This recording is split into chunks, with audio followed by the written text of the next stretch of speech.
উপস্থিত কলেজের অধ্যক্ষ মহাশয় এবং যারা অধ্যাপক অধ্যাপিকারা রয়েছেন, কলেজের পরিচালন সমিতির সদস্যরা রয়েছেন, প্রত্যেককে আমার আন্তরিক কৃতজ্ঞতা এবং নমস্কার।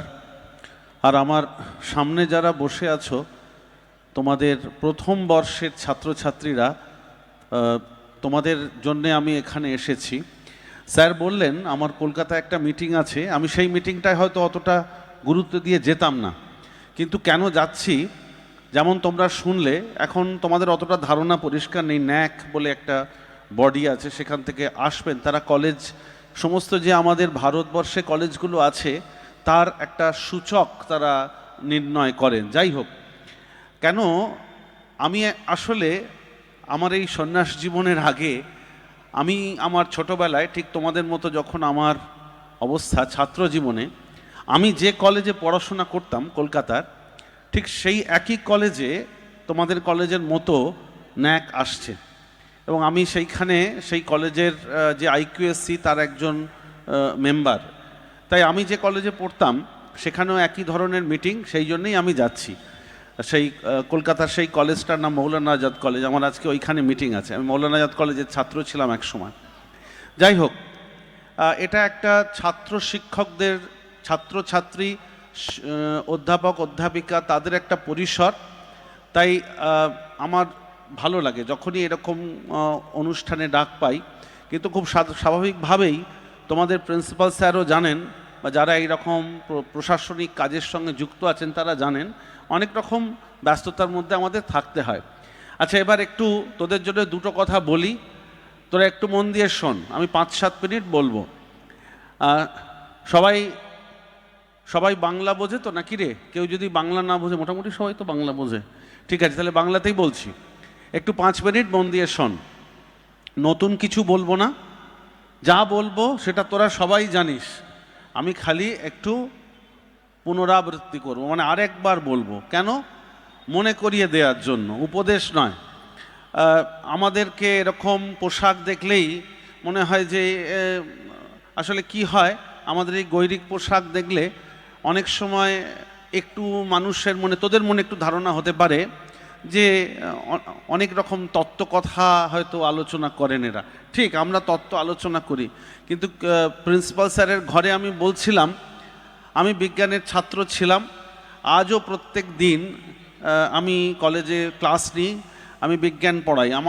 আমি একটা সময় যে কলেজে পড়াতাম, সেই কলেজে আমার এই জীবনের আগে, সেই কলেজে আমার এক অত্যন্ত স্নেহধন্য ছাত্র আজকে এই শ্যামপুর সিদ্ধেশ্বরী মহাবিদ্যালয়ের অধ্যাপক প্রসেনজিৎ আমার সেই সময় সেই কলেজের ছাত্র ছিল। যাই হোক, এখন সেই জন্য বলি, আলাদা করে কিছু নয়, শুধু তোদেরকে দুটো কথা একজন শিক্ষকের জায়গা থেকে শুধু মনে করিয়ে দেয়া।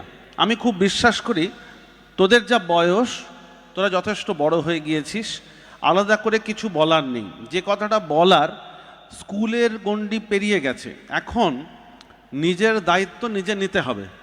স্বামীজি একটা খুব সুন্দর কথা বলতেন, এটাও জানা কথা, বলতেন যে তুমি তোমার নিজের ভবিষ্যতের সৃষ্টিকর্তা। স্বামীজি ছাত্রছাত্রীদের খুব ভালোবাসতেন, স্বামী বিবেকানন্দ। তিনি বলতেন যে অতীতের কথা চিন্তা করে খুব একটা লাভ হবে না। তিনি বলতেন, এই কথাটা দেখ স্বামীজির বলছেন, বলো আমি সব করতে পারি, আমার মধ্যে সেই শক্তি রয়েছে। আমি বর্তমানে যা দুঃখ বা অসুবিধে বোধ করছি, সেটা আমার নিজের করা কাজের জন্যই। এর থেকে এটাই প্রমাণিত হয় যে আমার নিজের দ্বারাই এই যে অসুবিধাগুলো দূর করা যায়। তাই এটা বিবেকানন্দ খুব ছাত্রছাত্রীদের উদ্দেশ্যে বলতেন যে সব দায়িত্ব নিজের ওপর নিতে হবে। এখন দায়িত্ব নিজের ওপর নিয়ে আসার সময় মা বাবা, অধ্যাপক অধ্যাপিকারা, শিক্ষক শিক্ষিকারা বলবেন, কিন্তু সেটা শুধু মনে করানোর জন্য। তাই এটা আমি প্রথম বলি, আন্ডার গ্র্যাজুয়েট পড়া, তোরা আবার 4 বছর 4+1, এটা একটা নতুন সিস্টেম। এই সিস্টেমের সঙ্গে গোটা ভারতবর্ষ এখন, তোরাও যেরকম পড়ছিস, প্রত্যেক কলেজে, মনে রাখবি ভারতবর্ষের একটা বেশিরভাগ প্রদেশে, বেশিরভাগ রাজ্যে এই 4+1 সিস্টেম চলছে। তো সবাই ছাত্র, শিক্ষক, শিক্ষিকা, ছাত্রছাত্রী সবাই চেষ্টা করছে এই নতুন একটা পদ্ধতির সাথে নিজেদের মানিয়ে নিতে। একটু চ্যালেঞ্জ আছে, তোরা দ্বিতীয় ব্যাচ, সেকেন্ড ব্যাচ এই 4 বছর সিস্টেমের, তাই তো? গত বছর 23 সাল থেকেই হয়েছে আমাদের।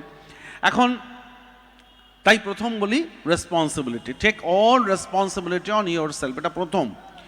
দ্বিতীয় হচ্ছে এইটা একটা এমন সময় তোদের জীবনে, you are just at a very important, standing at a very important turning point or juncture. কেন? এইখানে একটা চিন্তাভাবনা করে নেবার সময় এসে গেছে। এখনও যদি চিন্তাভাবনা না করে থাকিস তোরা, তাহলে কিন্তু ভাবা শুরু কর। সেটা কি? সেটা হচ্ছে what you want to be in your life. প্রত্যেকটি ছাত্রছাত্রী তোরা নিজেদের প্রত্যেককে জীবনে প্রতিষ্ঠিত দেখতে চাস। এই আমাদের যিনি সঞ্চালনা করছিলেন মাস্টারমশাই বলছিলেন যে ওই সবসময় একটা কীরকম নেগেটিভ জিনিসের মধ্যে আমরা পড়ে গেছি। আমার দ্বারা হবে কি, সম্ভব হবে কি, এটা হচ্ছে এক ধরনের সংশয়, এক ধরনের স্কেপটিসিজম। একেবারে ভাববার দরকার নেই। বিবেকানন্দ খুব আমাদের সাহস দিয়ে বলতেন, হ্যাঁ, have a goal in life, have a goal in life. এবং তোদের নিজেদের জীবনে একটা উদ্দেশ্য স্থির করার সময় এসে গেছে। সেটা কি, সেটা তোরা নিজেরাই জানিস, সেটা তোরা নিজেরাই ঠিক করবি। এবং যেহেতু খুব সময়ের অভাব, আমি খালি দুটো একটা নাম উল্লেখ করে দিতে চাই। কয়েকজন মানুষের জীবনী তোদের পড়া উচিত। তার মধ্যে অবশ্যই একজন নেতাজি সুভাষচন্দ্র বসু। তার নিজের লেখা আত্মজীবনী রয়েছে, অপূর্ব সেই বই। আমি অনেক সময় ছাত্রছাত্রীদের বলি এটা পড়লে ভালো, তা না হলেও একটা সুন্দর সংকলন বই আছে, এটা তোরা সবাই পড়বি। বইটার নাম তরুণের স্বপ্ন। চমৎকার বই, অনেক দেখবি দিশা খুঁজে পাবি। কেন সুভাষচন্দ্রের কথা বললাম? তার কারণ তার সামনে একটা আপাত উজ্জ্বল ভবিষ্যৎ ছিল, সোনালী ভবিষ্যৎ ছিল। তখনকার দিনে তিনি একটা পরীক্ষা পাশ করেছিলেন, ইংল্যান্ডে গিয়ে সেই পরীক্ষা দিতে হতো, ICS। কিন্তু সেই চাকরি তিনি ছেড়ে দিয়ে এই প্রথম যে চিঠিটা, সেই চিঠিটার নাম হচ্ছে দেশের ডাক। যদি তরুণের স্বপ্ন বইটা অসাধারণ বই, কেউ পড়ে থাকিস, দেশের ডাক, সেইখানে ভাবিকালের নেতাজি, তখনকার সুভাষ চিঠি লিখছেন দেশবন্ধু চিত্তরঞ্জন দাসকে। অসাধারণ সেই চিঠি।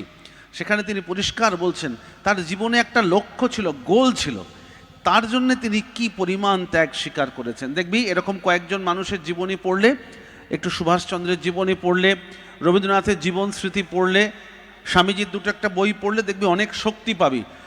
যদি এরকম ইনডিসিশন হয় যে আমি জীবনে কি হতে চাই, এইরকম কিছু জীবনী পড়লে দেখবি তোদের নিজেদের মধ্যে একটা ডিটারমিনেশন আসবে। তাই বলছি, নিজেকে ঠিক করে নিতে হবে।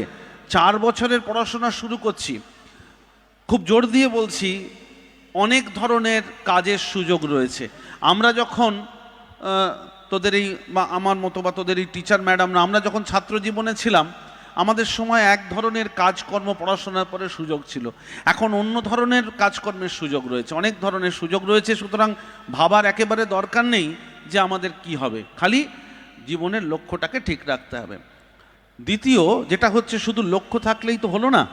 আমি সবসময় বলি সেই লক্ষ্যতে পৌঁছানোর জন্য একটা স্টেপ নেওয়া দরকার। সেটা কি? আপাতত তোদের শুধু এটুকু বলে যাই, খুব সহজ স্টেপ। দেখ, একদম খুব সহজ একটা ফর্মুলা বলছি। সেই ফর্মুলাটা কি? খুব ইজি ফর্মুলা। এটা তোরা একটু নিজেরা প্র্যাকটিস করে দেখতে পারিস। সেটা হচ্ছে একটু মেথডিক্যালি পড়াশোনা করা।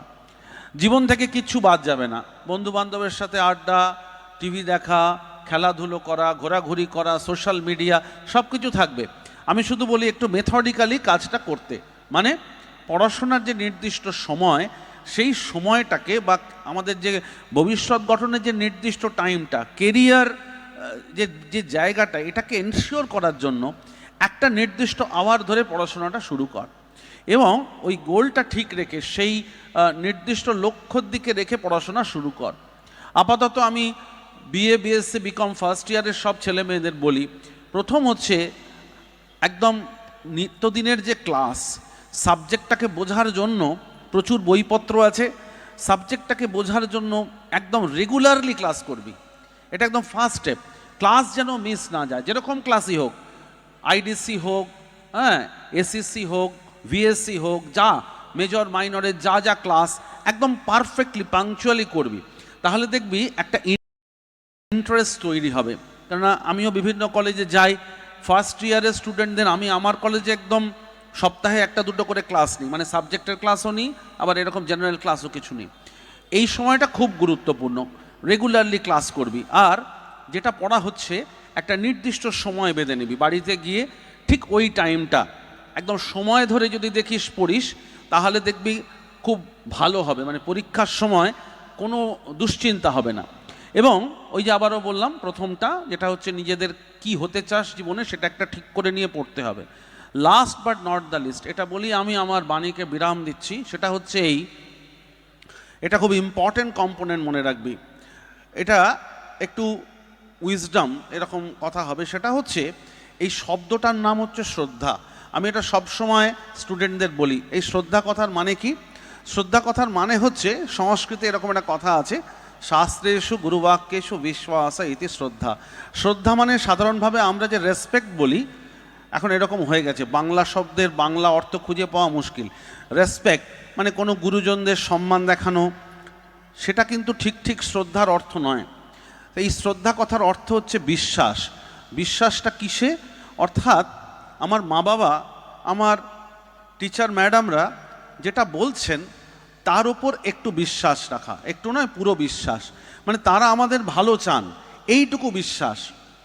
কখনো যদি ধর তুই বাড়িতে গেছিস, মা বা বাবা বলছেন দিনে 6 ঘন্টা পড়লে ভালো হওয়া উচিত, তোর মনে হচ্ছে হ্যাঁ 5 ঘন্টা পড়লে ঠিক আছে, you have every right to disagree, কিন্তু এইটুকু বিশ্বাস, এইটুকু প্রত্যয় অন্তত যেন থাকে, মা বাবা বা আমাদের টিচাররা যেটা বলছেন সেটা আমাদের ভালোর জন্য বলছেন, এইটুকু প্রত্যয়, এটারই নাম শ্রদ্ধা। তাহলে দেখবি সেটা খুব ভালো হবে। এখন একটা এমন সময় আসছে, যদি কখনো এরকম ভাব মনের মধ্যে চলে আসে, আত্মবিশ্বাস ভালো, কনফিডেন্স ইজ ভেরি গুড, কিন্তু কখনো না এরকম ভাব যদি আসতে শুরু করে, আমি যেটা জানি যথেষ্ট, তখনই বুঝতে হবে একটু ওই শ্রদ্ধা কম্পোনেন্টটার অভাব ঘটছে। তখন ওই একটা কথা মনে করে নিতে হবে যে সেই বিখ্যাত বিজ্ঞানীর কথা জানিস? কোন বিজ্ঞানী বলেছিলেন জ্ঞান সমুদ্রের ধারে আমি নুড়ি কুড়াচ্ছি, একজন বিখ্যাত বিজ্ঞানীর কথা, তোরা জানিস? একটু মনে রাখতে হবে। তাই এই 3টে কথা, তাহলে দেখবি এই যে পড়াশোনা, 4 বছরের পড়াশোনা, যেটা স্যার বললেন, স্যাররা বলছেন, ম্যাডামরা বলছেন, বলবেন, তাদের সঙ্গে আমিও ঠিক তোদেরই মতো একটা কলেজে পড়াই এবং কলেজের সঙ্গে যুক্ত রয়েছি, সেই কলেজের দায়িত্বে আছি। সবসময় আমিও আমাদের স্টুডেন্টদের খুব প্রত্যয়ের সঙ্গে বলি, ভীষণভাবে আশা রয়েছে, কোনো কিছু নিরাশাজনক নয়, চিরকালই এটা ছিল, ভালো মন্দ ছিল, আশা নিরাশা ছিল। খুব প্রত্যয়ের সঙ্গে বলি, তোরাও যত ধীরে ধীরে বড় হবি দেখবি প্রত্যেকটা সময়, প্রত্যেকটা সোসাইটিতে, সমাজে এই ধরনের ভালো মন্দ, ওঠা পড়া, টানা পড়েন ছিল। এমন কোনো সমাজ পৃথিবীতে, ভারতবর্ষে, এই বাংলাতে যায়নি যখন এই নিশ্চয়তা অনিশ্চয়তার প্রশ্নগুলো ছিল না। আজও আছে, খালি সময়ের সঙ্গে সঙ্গে একটু আঙ্গিকগুলো বদলেছে। তাই যে পড়াশোনা তোরা শুরু করতে যাচ্ছিস, তার কয়েকটা ছোট ছোট টিপস তোদের বললাম। দেখবি আমি সবসময় ছাত্রদের বলি, ছাত্রছাত্রীদের বলি, তোদেরও আজকে এই অবসরে বলে গেলাম, তাহলে দেখবি পড়াশোনাটা, ভবিষ্যৎটা খুব ভালো হবে। আমি পরম করুণাময় ঈশ্বরের কাছে প্রার্থনা করি, তাদের আশীর্বাদ তোদের ওপর অবিরত, অবিশ্রান্ত ধারায় ঝরে পড়ুক, এবং তোরা এই দেশ, সমাজ এর একজন যথার্থ দায়িত্বশীল নাগরিক হয়ে ওঠ, এই আমার প্রার্থনা।